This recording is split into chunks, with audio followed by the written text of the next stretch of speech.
Salut tout le monde, c'est Zilzela, bienvenue sur ma chaîne. N'oubliez pas de vous abonner. On se retrouve aujourd'hui dans le garage pour une nouvelle vidéo commentée d'un de mes replays. Alors aujourd'hui le Waffen Trager, un chasseur allemand de tir 9, de la branche de Grille 15 et du RHM en tir 8. Un char très sympathique à jouer, un char sans blindage.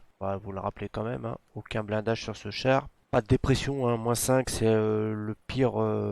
c'est le pire chasseur de char au niveau de la dépression de ce rang, il me semble. C'est -5, des fois il y en a un -6, mais lui, je crois que c'est un des pires. Par contre, il a une bonne portée de vue.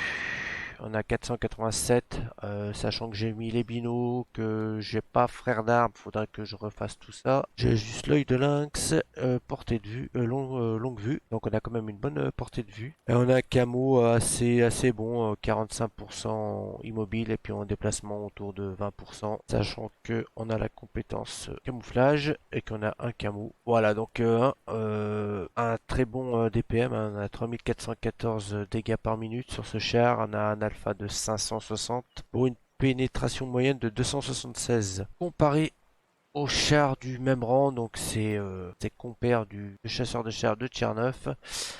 J'ai comparé donc au 704, au Foch, au Yak Tiger, au Conway et au WZ 1111 du chinois. Donc au niveau de la puissance de tir, bon, on peut s'apercevoir qu'il n'y a que le Yak qui est dessus.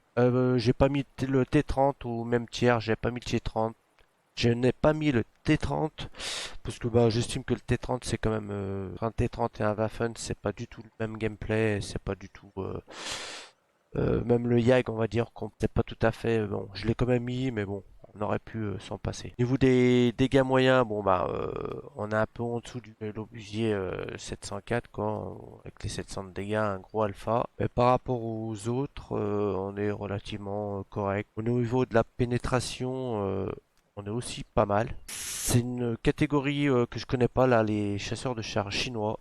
Je suis pas trop joueur de chars sans tourelle, donc je vois que ouais, il y a un sacré peiné. Là, c'est la configuration actuelle de mon char. Celle-là, j'essaie de configurer au mieux, c'est-à-dire en mettant le fouloir, tout ce qui va ventile, les choses comme ça, le meilleur canon, le meilleur machin pour avoir un comparatif à peu près bon. Au niveau de la cadence de tir, on est pas mal aussi. Chargement du canon, on est en 9,84. Le 704, ouais, forcément, plus gros alpha, donc plus gros reload. Et sinon, on a à peu près... bon, là, c'est pareil, c'est des gros alpha, donc les reloads sont un peu plus élevés. Au niveau de la dépression, ouais, donc vous voyez, donc ouais, -5, et les autres sont à -6, -10 pour le Conway. Et d'ailleurs, le Conway, ça sera peut-être le sujet d'une prochaine vidéo. Après en temps de visée, on est quand même pas mal au niveau du temps de visée. Au niveau de dispersion, on est quand même très bien par rapport à un 704 qui va souvent quand même troll.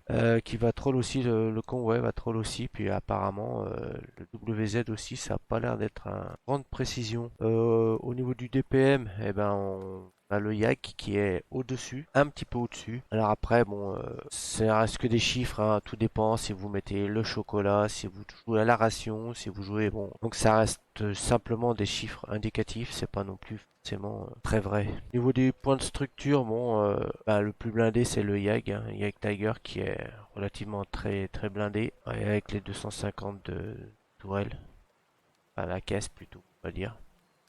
Et la tourelle, il n'y en a pas. Au niveau de la vitesse, pareil, bon, vitesse de 38, alors on a le plus rapide, c'est le Foch. Mais bon, on n'a pas forcément besoin d'une très grande vitesse par rapport à ce qu'on va faire avec ce char. Et au niveau donc dissimulation, ouais, une sacrée différence quand même. Ouais, ouais, une sacrée différence par rapport à ces autres compères du même rang. Au niveau de la portée de vue, c'est pareil, il faudrait peut-être ajuster un peu plus.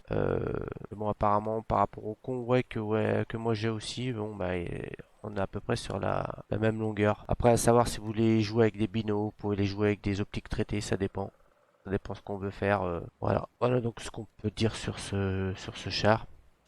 Et du coup, on va tout de suite rejoindre la bataille, le champ de bataille.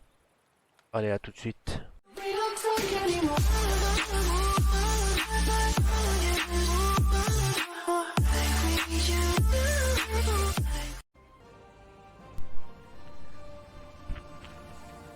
Allez, on se retrouve donc sur la map. Bon, nos top tiers sont pas super, hein, en parlant du E100, le 75, Alors, on va quand même voir ce qu'on va pouvoir faire. Généralement, je vais aller prendre la position à gauche, dans le buisson. Bon, à ce moment-là, je suis content de voir le 100, le 75. Je me dis, ils vont être devant, ils vont faire le spot et puis pouvoir mettre quelques coups. Et puis très rapidement, bah, je me rends compte que le 75, non, il va pas du tout aider le 100. Il va rester derrière moi et donc il va pas apporter grand-chose au E100.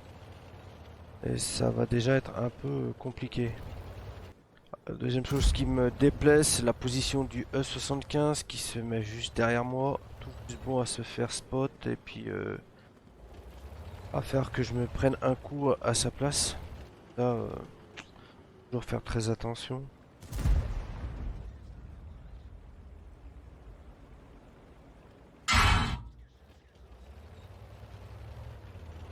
Et là, il me semble que c'est la HE du E75 qui était derrière. Il a touché l'autre E75 et le blind, enfin les 1002 et le blind, je pense que c'est moi qui me suis. Alors que là, normalement, le E75 aurait dû être à côté du E100, était d'un plus grand, aurait d'une plus grande aide. Après, on n'a pas trop de chance, on a deux chars quand même blindés en face et puis qui cachent bien leur bas de caisse. Donc on n'a pas grand chose à faire pour les petits essais de tourello. Même le tourello du E75 est tellement petit à toucher. Ça passe pas dans le tourello.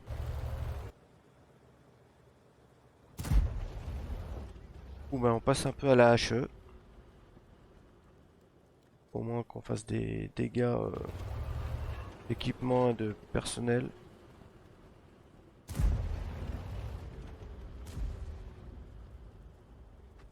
On voit que derrière le 75 est aussi passé à la HE.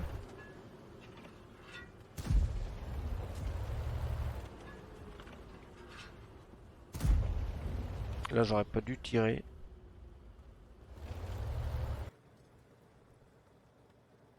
Et ce que je regrettais donc arrive, le E100 se fait sortir. Ça va être un peu plus compliqué pour nous. J'aurais peut-être déjà dû me reload qui est déjà back. Peu de perte de temps, j'espère que les 1000 passent. Mais non, en plus derrière ça fait tomber les arbres, du coup niveau des artis c'est pas super pour nous. Ouais, j'aurais déjà dû me relocaliser depuis 15-20 secondes. Là pour l'instant c'est une bataille qu'on perd là. 4-5, 4-6 maintenant. Voilà, je décide de me relock mais avec une bonne minute de retard.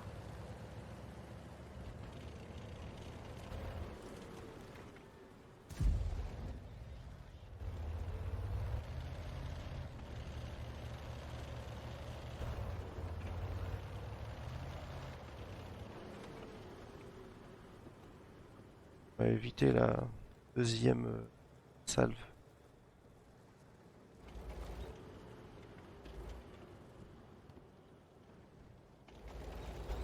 Notre ami le 75 qui se pointe.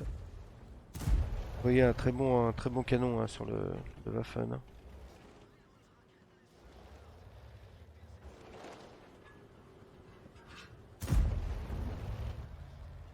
Précis, puissant. C'est totalement le taf. Le problème c'est que le char est pas du tout blindé comme la de chasseurs de chars.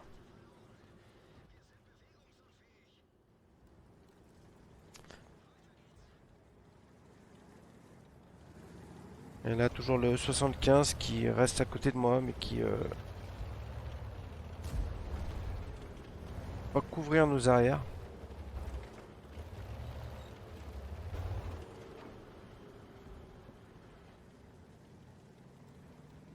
Préfère aller là où il voit du rouge. Bon, il nous reste encore les 1000.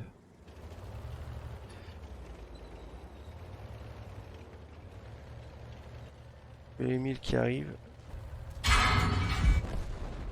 Et le 75 était resté là, on aurait peut-être pu essayer d'en prendre une.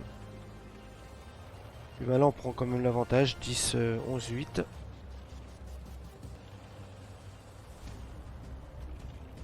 Et puis là, bah, maintenant on est un peu lent et puis on est un peu, il n'y a plus grand chose à faire, il n'y a plus que quelques miettes. Ça va être un peu difficile de prendre encore quelques points.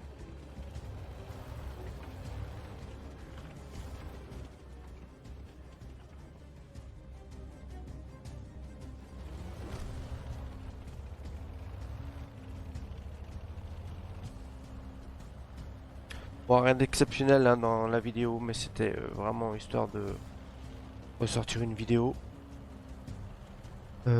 Oubliez pas de commenter, de liker, de vous abonner. N'hésitez surtout pas à commenter, c'est toujours bon et utile pour les suites des vidéos et améliorer un peu les choses qui vont ou qui ne vont pas. Voilà, on est vraiment trop loin, on n'a pas la vitesse pour. Et il reste une Arctique qui est en K2, pas 3 kills, on est.